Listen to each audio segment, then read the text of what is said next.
yeah, it's probably good. Yeah. But so, what are we talking about today? Okay, so the book that we have here today is one of my childhood favorites, one of my many childhood favorites, and I actually, because this is our maiden voyage here, we said, shit, did we bring a book? Oh, okay, I guess we're going to record, but we need a book. So I ran upstairs and I kind of rummaged through my room and I found a copy of Where the Wild Things Are. Story and Pictures by Maurice Sendak. Right. And this is, I believe, one of the OG copies, probably printed sometime around 1977 when I was born. Oh, my God. And I know, it's a very valuable heirloom. Did you bring the white gloves? Don't open the, what's that stuff called? Like a blister pack or something that I keep all my comics in. But you broke the seal? Yeah, I did break the seal. And we were down here and we read it real quick. And we both had to... I think I had to explain it to you a little bit. My reading comprehension's not great, okay? But I had to reread it and relearn it. And I think this is a great book. In my opinion, the illustrations are good. It deals with a bratty kid, though. And we actually... Well, what was your takeaway on it? What did you think about it, reading it?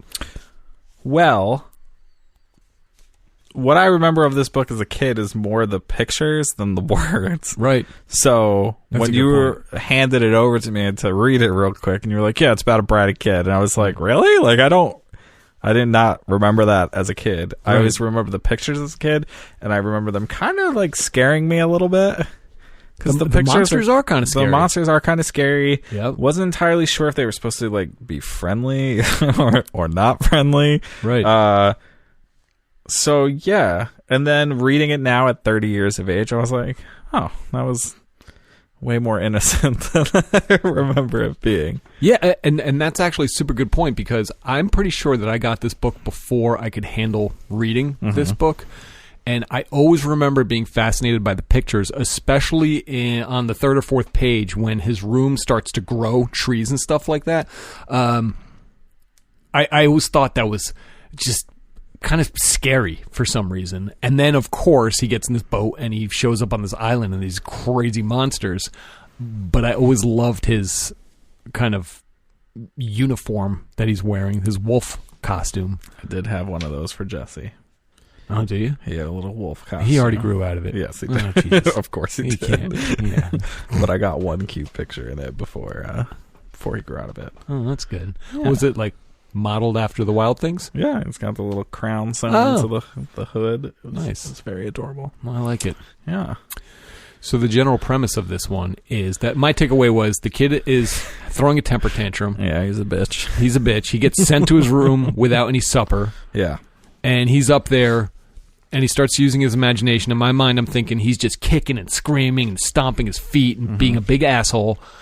And the book makes it seem like this immense amount of time goes by. Yes. It even says he's in this boat for a year before he gets to this island. Because from a kid's perspective, they have no concept of time. That 2-minute time. This book is so real. Like, right?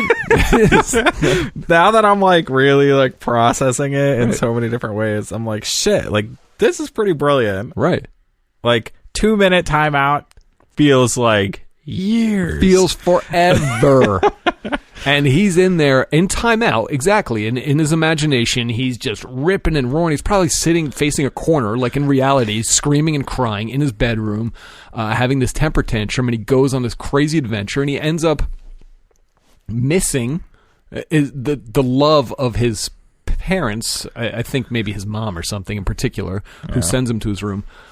And even though his friends, his like bad friends, which is maybe his almost like alter ego, like the temper tantrum starts to go away. Yeah. They're the ones that are provoking him to be a little asshole and like, dude, keep stomping your feet, keep being a little dick, and he's just crying and wants his way and all this shit.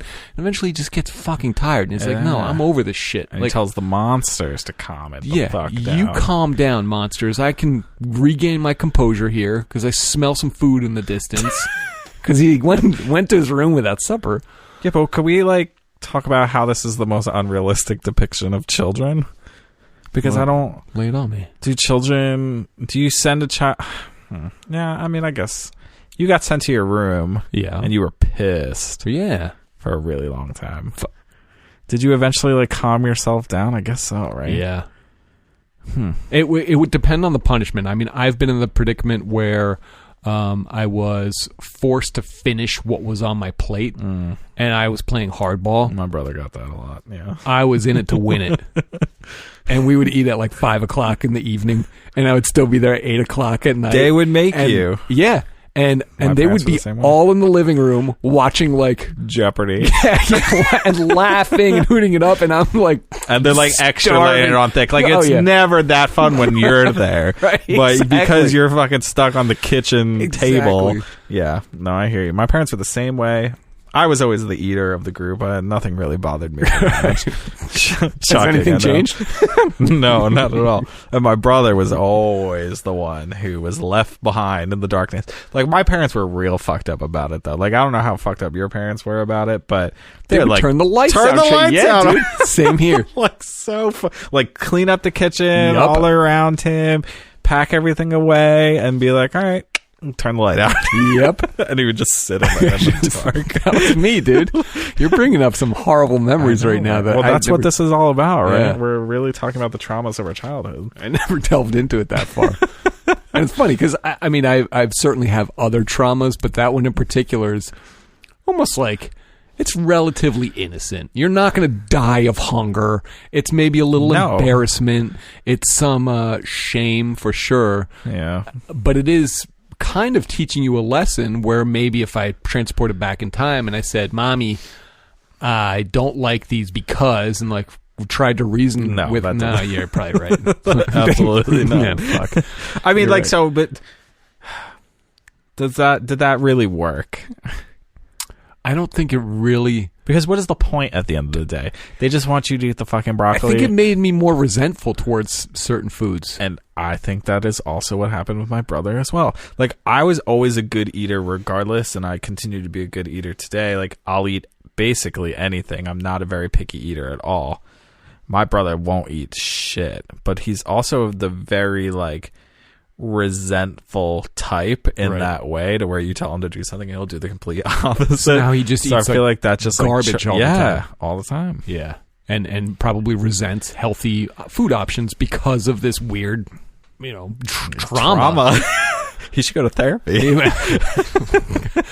Yeah, maybe. Yeah, I mean, I guess I just, at the end of the day, I don't really like know what the point of that punishment is. Like, is the punishment itself just like, I'm not making you anything else, so if you don't want to eat it, then don't eat it, but you're not getting anything else, so you're going to go to bed hungry?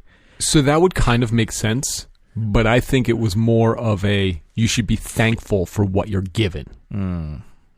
Because this is like, what we're providing you. We worked hard for this broccoli, and it's good for you, and we're your parents, and we know what's best. It might not taste the best, but you need these vitamins, whatever.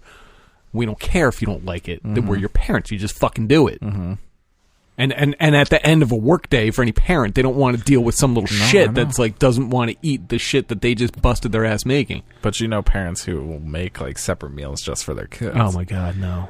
I know. I say I'll never do it. I won't fucking do that. I do it for my cats all the time.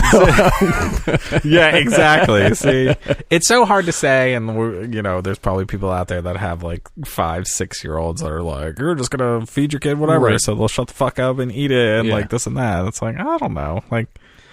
And we're not talking allergies. That's a whole nother story. Oh, yeah. There's obviously allergies. Eat these peanuts. I don't give a fuck. Eat this peanut butter sandwich. God damn it. No, it's more of like a. Just because you don't like it and you're picky, and too bad. Yeah. Talk to you in 5 years. Talk to you. I know, fuck. Talk to you in 5 years. So, do you think, jumping back to this book here. Yeah. Do you think Max, our dear friend, our dear adventurer, he has his food at the end of the day delivered to him? Yeah. In his room. Right. Now, do you feel like that is like reinforcing negative behaviors? So two thoughts on that. First of all, it depends. So it looks like he did his temper tantrum, but at the end of the story, he didn't even realize that the food was snuck in there. So he was bugging super hard. But also,